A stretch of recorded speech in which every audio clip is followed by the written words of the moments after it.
말씀이 엘리야에게 임하여 가라사대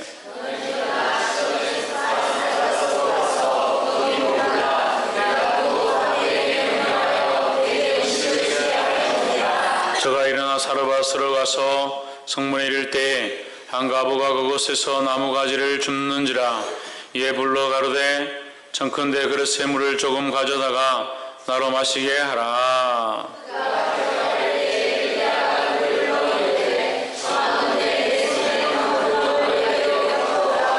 저가 가로되 당신의 하나님 여호와의 사심을 가리켜 맹세하노니 나는 떡이 없고 다만 통에 가루 한 움큼과 병에 기름 조금뿐이라. 내가 나무가지 두엇을 주워다가 나와 내 아들을 위하여 음식을 만들어 먹고 그 후에는 죽으리라.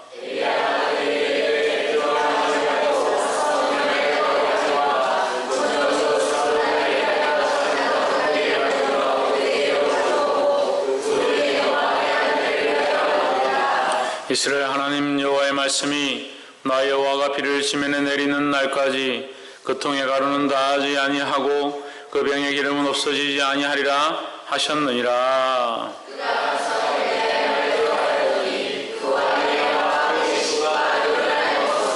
함께 읽읍시다. 여호와께서 일하러 하신 말씀같이 통의 가루가 다하지 아니하고 병의 기름이 없어지지 아니하니라. 아멘. 이 시간 성가대에 나와서 하나님 앞에 주의 주실 화평이라는 찬양으로 영광 돌리도록 하겠습니다.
우리 다 같이 기도하겠습니다.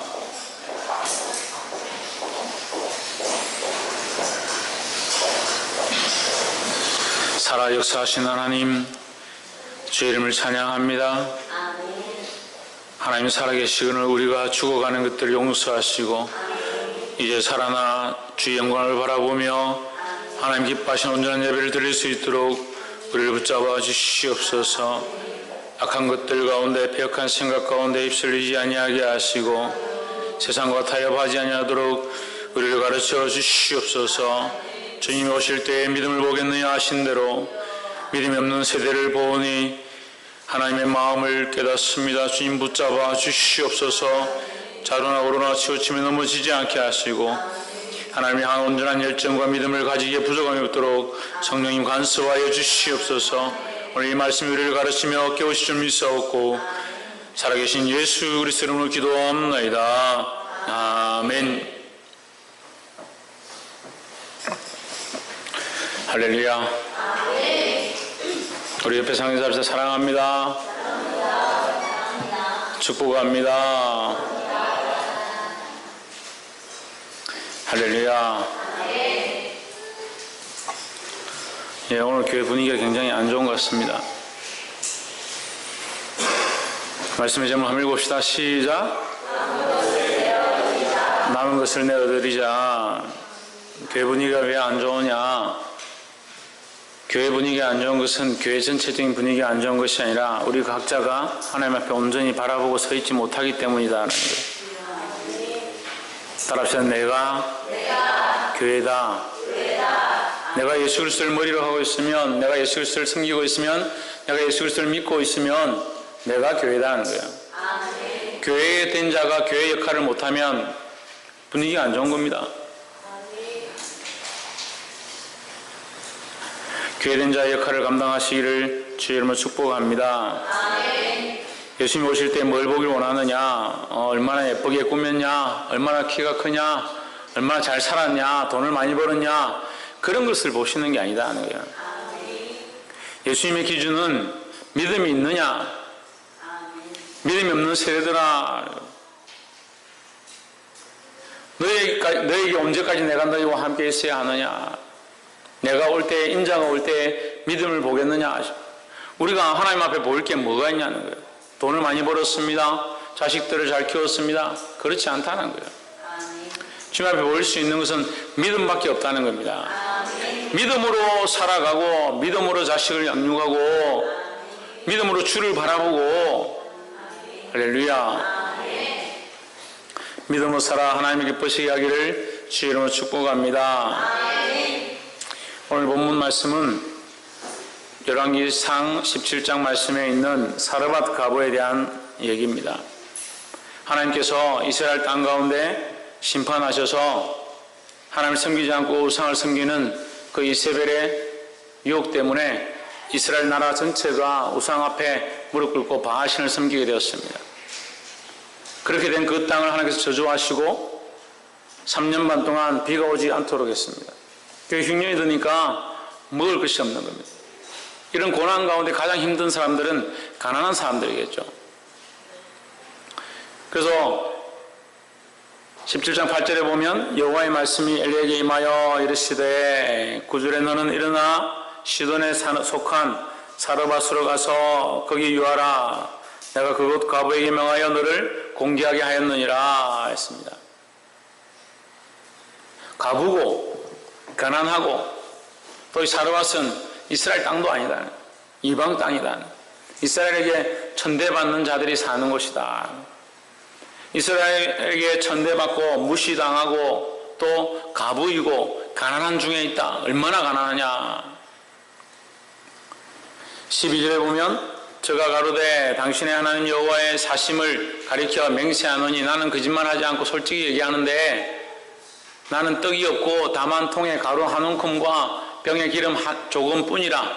내가 오늘 이 나뭇가지를 가져가서 불에 구워 먹고 내 아들과 함께 죽으려 한다. 그만큼 가난하다네. 지금 먹을 게 아무것도 없어서 통에 보니까 가루가 조금 한 움큼 있는데 오늘 가서 그걸 가지고 구워 먹고 죽으려고 지금 나무를 줍고 있는 중이다. 길바닥에 있는 나무 토막 주워서 그거 가져가서 구워 먹으란다. 그렇게 하고 있는데 지금 엘리야가 하나님의 부르심을 받아서 이제 거기 가게 된 거예요. 10절에 저가 일어나 사르밧으로 가서 성문에 이를 때에 한 가부가 그곳에서 나무가지를 줍는지라. 이에 불러 가로되 청컨대 그릇에 물을 조금 가져다가 나로 마시게 하라. 11절에 그가 가지러 갈 때에 엘리야가 그를 불러 이르되 청하건대 내 손에 떡 한 조각을 내게로 가져오라 했습니다. 이 엘리야는 누구의 부름을 받아서? 하나님의 부름을 받아서 하나님의 명령을 따라서 이 사르밧에 갔고 거기에 가부를 만났습니다. 가부를 만났는데 그 가부에게 뭘 청하느냐? 떡 한 조각을 청하죠. 우리는 하나님 앞에 부름을 받았습니다. 하나님의 백성으로 부름을 받았습니다. 우리는 어디에 가야 되는가? 가난한 자와 고아와 가부에게 가야 된다는 거예요. 오늘 우리가 나누고 싶은 첫 번째 말씀은 이 남은 것을 내어드리자. 남은 것을 내어드리는데 어디다 내어드리냐? 그냥 길에다 갖다 내어 던지는 거냐? 그렇지 않다는 거예요. 이 남은 것을 줘야 될 자들이 있습니다. 어디에 주어야 하느냐? 첫 번째, 가난하고 고아와 가부된 자들, 홀로 된 자들, 소외된 자들에게 나눠줄 수 있어야 된다는 거예요. 하나님 우리 각자에게 이 떡 한 조각들을 줬습니다. 인생의 한 부분들을 감당하게 하셨습니다. 이것으로 누구를 위해 써야 되느냐? 자기를 위해 쓰는 것이 아니라 가난한 자와 소외된 자를 위하여 쓰는데 사용해야 한다는 겁니다. 여러분 남은 인생들 어디에 쓰실 겁니까? 남은 이 인생의 조각들 어디에 쓰실 겁니까? 시기하고 질투하고 분내고 싸우고 정오하다가 인생을 마치려고 합니까? 세상의 쾌락과 즐거운 것들과 즐겨 먹는 것들과 게임에 빠져서 여러분 인생의 남은 조각들을 써버리려 하십니까? 지금 각자에게 인생의 한 조각들이 있습니다. 남은 조각을 어디 쓰실 거냐는 거예요. 우리는 주님 앞에 부름을 받았습니다. 이 귀한 인생 가운데 하나님을 알게 된 이 축복을 받았습니다. 그것으로 뭘 해야겠습니까? 네 말이 맞니? 내 말이 옳으니? 뭐가 틀렸니? 뭐가 맞느니?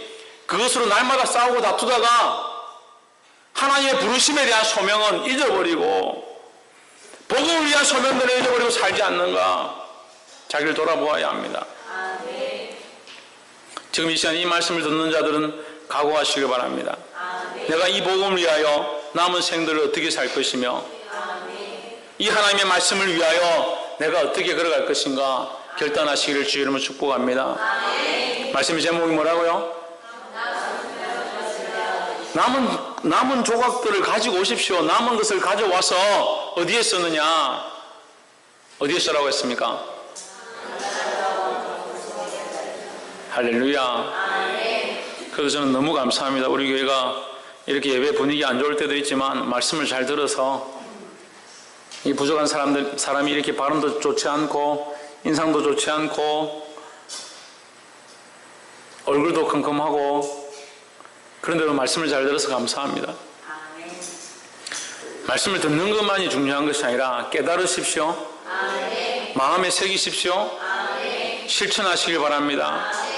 그래서 남은 인생의 조각들을 주님 앞에 가져와서 가난한 자와 고아와 가부와 소외된 자를 위해서 쓰는 저와 여러분 되기를 주의 이름으로 축복합니다. 도금 4장 18절에 보면 주님의 성령이 내게 임하였으니 이는 가난한 자들에게 복음이 전파되며 억눌린 자와 갇힌 자가 놓이며 라고 했습니다. 그럼 우리에게 성령이 임하고 우리에게 은혜가 임하고 우리에게 구원이 임했다면 우리는 어디를 가야 되는가? 가난한 자와 고아와 소외된 자들, 복음을 듣지 못한 자들, 하나님을 알지 못한 자들, 그들이 스스로 부유하다 하지만 실제로는 영적으로 헐벗은 자들, 그들에게 가야 될 줄 믿습니다.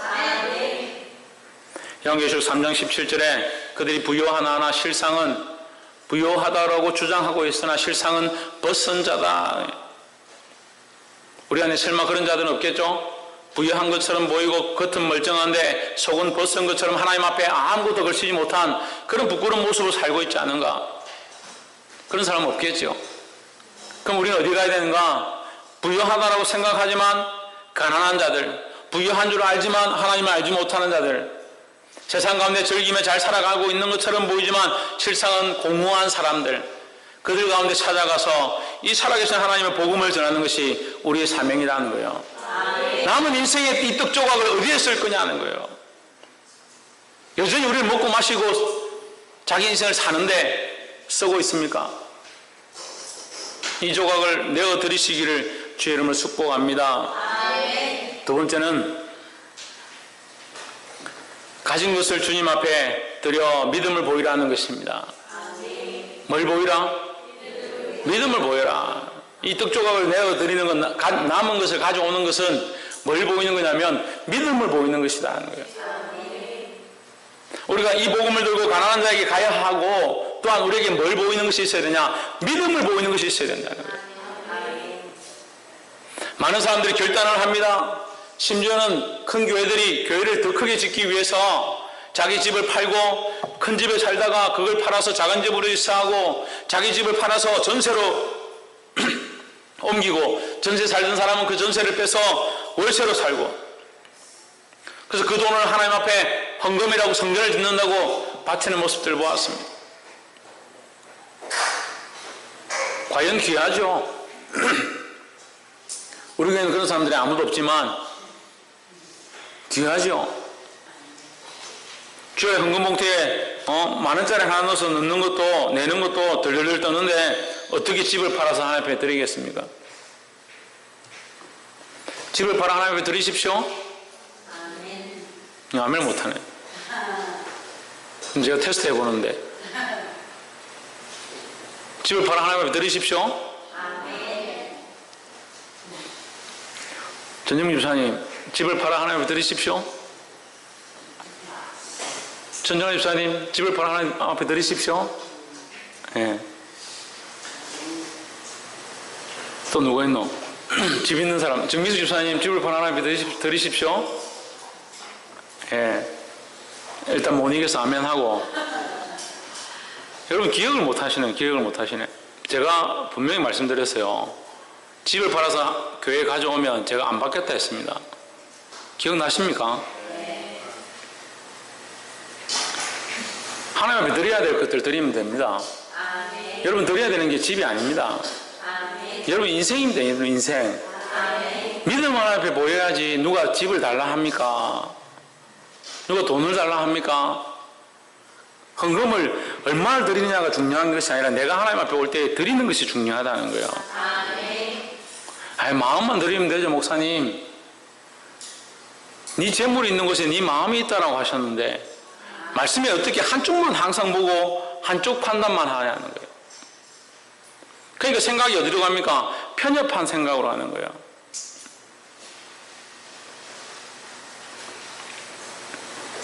사도행전 14장 9절에서 사도 바울이 루스드라에 가서 복음을 전하는데 설교를 하기 시작하니까 안전뱅이가 들어와서 앉아 있었습니다.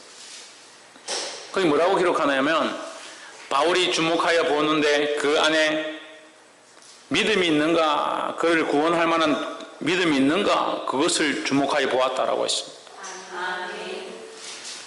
여러분 우리가 왜 여기 앉아 있습니까? 이 귀한 시간들을 내어서 여기 앉아 있습니까? 이 희생의 시간들을 보내고 쌀을 하고 밥을 하고 아이들에게 희생하고 왜 이렇게 하고 앉아 있습니까? 우리에게 구원의 은혜가 있기 때문이죠. 그것을 어떻게 받습니까? 믿음으로 받습니다. 하나님 앞에 이 살아계신 하나님 앞에 우리의 믿음을 드러내야죠. 믿음을 드러내야 되죠. 12절에 제가 가로되 당신의 하나님 여호와의 사심을 가리켜 맹세하노니 나는 떡이 없고 다만 통에 가루 한 움큼과 병에 기름 조금뿐이라 내가 나무가지 두엇을 주워다가 나와 내 아들 위하여 음식을 만들어 먹고 그 후에는 죽으리라. 13절에 엘리야가 저에게 이르되 두려워 말고 가서 내 말대로 하려니와. 믿음은 어디 있느냐? 두려워하지 않는 데 있다는 거예요. 또한 말씀에 순종하는 데 있다라는 겁니다. 두려워하지 말고 내 말대로 하려니와 했습니다. 두려워하고 말씀을 듣지 않으면 어디에 믿음을 드러내냐는 거예요. 하나님의 말씀을 믿으니까 그 말씀대로 두려워하지 않고 담대하게 행할 수 있는 겁니다. 이것이 믿음이고 이것이 오늘날 우리에게 필요하다는 거예요. 과연 내가 이것을 하려고 할 때, 이것을 결정하려고 할 때 나는 이것을 하는 것이 좋겠다, 이것이 옳다라고 생각한다. 그것보다 말씀이 무엇이며 내가 믿음으로 하는 것인가, 이것을 결정할 때 믿음으로 행하는 것인가, 그것을 결정해야 될 점이 있습니다. 우리가 교회를 개척한 지 6년이 되었는데 6년 동안 꾸준히 느끼는 것은 매년 한 차례씩 하나님께서 우리에게 복과 부흥의 은혜를 주시는 역사를 봅니다. 아멘을 못하죠. 부흥을 했으면 이만큼 밖에 없을 수가 없는데. 근데 저 옆에서 늘 이 얘기를 들으신 분들은 아실 겁니다. 실제로 하나님께서 축복하셔서 우리에게 부흥의 은혜를 주실 기회들이 항상 열립니다. 매년 한 번씩 열려요. 그래서 제가 그럴 때마다 하나님께서 이제 우리에게 부흥의 은혜를 주시려고 합니다. 깨어 기도합시다. 이렇게 합니다. 깨어 기도합시다. 부흥의 은혜를 주시려 합니다. 여기까지는 듣기 좋아요. 깨어 기도합시다. 이건 그게 안 되는 거예요. 항상 부흥의 은혜가 있을 때마다 교회에 시험거리가 생기는 거예요. 꾸준히 그렇습니다. 꾸준히 6년 동안 부흥의 은혜가 있으려 할 때마다 우리가 스스로 그것을 차버리는 것들을 봅니다. 받을 기회를 주십니다. 제가 이것에 대해서 여러분에게 설명해 드렸고, 분명히 그런 일들이 있을 때 부흥의 은혜가 있으려고 할 때 우리 안에 시험이 올 것이고 믿음을 지켜라고 했습니다. 근데 똑같은 것은 뭔지 압니까? 하나님 계속 주시려 하고 우리는 계속 차고 있다는 거예요. 저는 계속 가르치고 있고, 그리고 똑같이 계속 아멘하고 있다. 참 신비롭기 그지 없습니다. 하나님은 어떻게 여전히 우리에게 축복과 은혜와 부흥의 역사를 주시려고 하고, 홍채윤 뭘 주시려고 하고, 뒤에 가서 서 있어.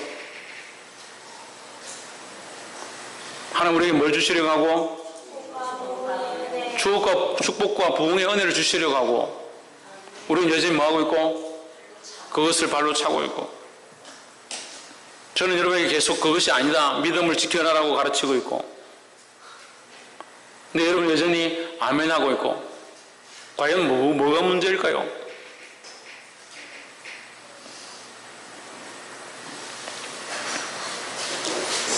제가 사랑하던 집사님이 있었습니다. 교회를 함께 개척하고 죽을 때까지 같이 있겠다, 죽을 때까지, 자기가 인생 끝날 때까지 이 길을 같이 가겠다, 같이 섬기겠다, 하나님 앞에 맹세했습니다. 하나님 앞에 서원했습니다. 교회를 지을 때 자기가 얼마를 감당하겠다 서원했습니다. 자식들 하나님 앞에 들어서 하나님 앞에 충성하게 하겠다 다 약속했습니다. 결국 끝에 떠났습니다. 떠날 때 제가 6번 찾아갔습니다. 그 떠나는 날에 6번 찾아간 게 아니고 여러 번 이 시험에 고비들이 있었는데 제가 6번을 찾아갔다는 거예요. 시험의 고비 때마다. 심지어는 제가 가서 무릎을 꿇는 일까지 있었습니다. 나중엔 그렇게 생각하더라고요. 내가 정말 큰 죄를 지어서, 죽을 죄를 지어서 그 집사님 앞에 무릎을 꿇는 줄 생각하더라고요. 저는 그 집사님과 하나님 앞에 부끄럽지 않습니다. 제가 왜 무릎을 꿇습니까? 그 영혼을 살리려고, 그 집사님이 믿음으로 서게 하려고 무릎을 꿇어서라도 그 사람을 살리려고 했습니다.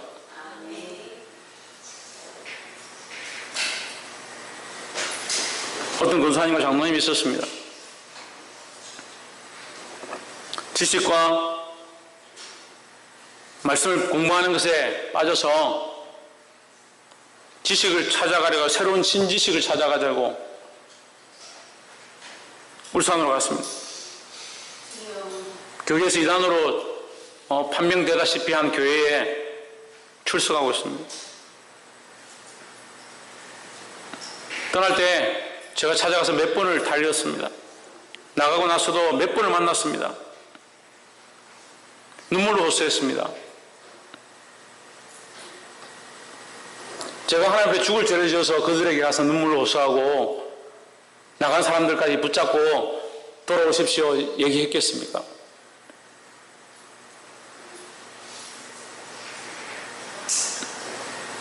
도대체 제가 여러분 앞에서 잘못한 게 뭡니까? 저는 믿음으로 하나님을 바라보고 있습니다. 여러분 왜 저를 바라봅니까? 여러분 또한 믿음으로 하나님을 바라봐야 합니다. 믿음으로 내가 이것을 하고 있는가? 믿음을 드러내는 행위로 이렇게 걸어가고 있는가? 이 믿음의 결단이 없다면 우리의 조직이, 우리의 모임이 헛된 것이 됩니다. 근데 왜 바라보지 못하는가? 왜 보지 못하는가? 하나님 볼 수 없어서, 말씀을 들을 수 없어서, 여전히 두려워하고 있어서, 사람들의 누군가, 세상이 말하는 것들과, 재물에 대한 것들과, 그 모든 것들에 사로잡혀서 두렵고 떨리기 때문에 하나님 앞에 두려워하지 못한다. 자, 믿음으로 단언컨대 세상을 두려워하면 하나님 두려워할 수 없습니다. 하나님 두려워하면 세상을 두려워하지 않습니다. 할렐루야. 이 믿음을 주님 앞에 회복하기를 주의 이름으로 축복합니다. 15절에 저가 가서 엘리야의 말대로 하였더니 했습니다. 뭐대로 하였다? 엘리야의 말대로 하였다. 그 말씀을 듣고 그 말씀에 순종했다는 겁니다. 그 말씀대로 순종하니까 저와 엘리야가 식구가 여러 날 먹었더라. 그 기근이 끝날 때까지, 그 힘이 끝날 때까지 그들이 먹었다는 거예요. 16절에 여호와께서 엘리야를 하신 말씀같이 통에 가루가 다 하지 아니하고 병의 기름이 없어지지 아니하니라 했습니다. 이건 말도 안 되는 일이죠. 그런데 이것을 믿습니다. 어떻게 믿습니까? 믿음으로 믿지요. 믿음은 바라는 것들의 실상이요 보지 못하는 것들의 증거라 했습니다. 믿음으로 바라보니까 보이고 믿음으로 그것을 의뢰하니까 그것이 우리 앞에 실상이 되는 거예요. 할렐루야. 믿음으로 주를 의뢰하고 신뢰함으로 주께서 우리 안에 역사하신 것들을 보게 되기를 주의 이름으로 축복합니다. 마지막으로 남은 것을 내어드림으로 구원과 은혜를 알게 되었다라는 겁니다. 그 두 번째가 우리가 믿음으로 본다라고 했죠. 믿음으로 본 결과가 뭐냐? 구원과 은혜다 하는 거예요. 그러면 통에 가루가 다하지 않은 것은 뭡니까? 통에 가루가 다하지 않냐고 기름이 다하지 않은 것은 뭡니까? 그것으로 그들이 그 생명이 끊어질 수밖에 없던 상황 가운데서 그것을 먹고 살아갈 수 있게 되었다라는 거죠. 그럼 뭘 말합니까? 그 생명의 연장을 얘기하는 거죠. 또한 이것뿐만 아니라 그 집안의 아들이 죽습니다. 밑에 말씀에 나와 있습니다. 그 아들이 죽죠. 23절에 그 아들이 죽었을 때 엘리야가 그 아이를 안고 다락에서 방으로 내려가서 그 어미에게 주며 이르되 보라 내 아들이 살았느니라 했습니다. 엘리야가 그 아이에게 올라가서 기도하고 그 아이가 낫고 살아났다라는 겁니다. 뭐가 있는 겁니까? 구원의 은혜가 있는 겁니다. 여러분 우리가 가난한 자들과 고아와 가부와 소외된 자들에게 찾아가야 하고 또한 하나님 원하시는 믿음을 드러내야 하고 우리에게 가진 것들이 없지만 이 가진 것을 가지고 남은 생애 가운데 다른 영혼들을 위해 살고 또 이것을 드러내야 된다는 거예요. 더더욱 어떻게 해야 되느냐? 이것으로 이 복음을 전함으로 이 믿음을 드러내므로 구원과 은혜의 맛을 보아야 된다는 겁니다. 전도하지 않는 사람은 전도의 맛을 모르는 거예요. 전도하지 않는 사람이 어떻게 전도의 맛을 알겠습니까? 기도하지 않는 사람이 어떻게 기도의 맛을 알겠습니까? 찬양하지 않는 사람이 어떻게 찬양의 맛을 알겠습니까? 말씀을 묵상하지 않는 사람이 어떻게 말씀 묵상의 은혜를 알겠습니까? 믿음으로 이 역사를 이루고 믿음으로 전도하고 복음을 전해서 하나님 주신 구원의 은혜를 맛볼 수 있어야 합니다. 이 여인이 결국 그 믿음을 드러내므로 하나님 그 가정 가운데 구원의 일을 행하시고 그들만 살 뿐 아니라 그 안에 죽었던 생명까지 살아나는 역사가 있었다는 겁니다. 사랑하는 성도 여러분, 우리가 이 믿음을 앞에 나아가고 이 믿음을 드러내면 죽은 자들 가운데, 잃어버린 자들 가운데, 하나님 알지 못하는 자들 가운데 거룩한 복음이 전해지고 이 땅 가운데 구원의 역사가 일어날 줄 믿습니다. 이 믿음을 가지고 또한 이곳 가운데, 이 땅 가운데, 이 방귀 땅 가운데 죽어난 자들, 또한 내 주변에 있는 복음을 알지 못하는 자들, 그들을 그리스도 앞으로 인도하게 되기를 주의 이름으로 축복합니다. 기도하겠습니다.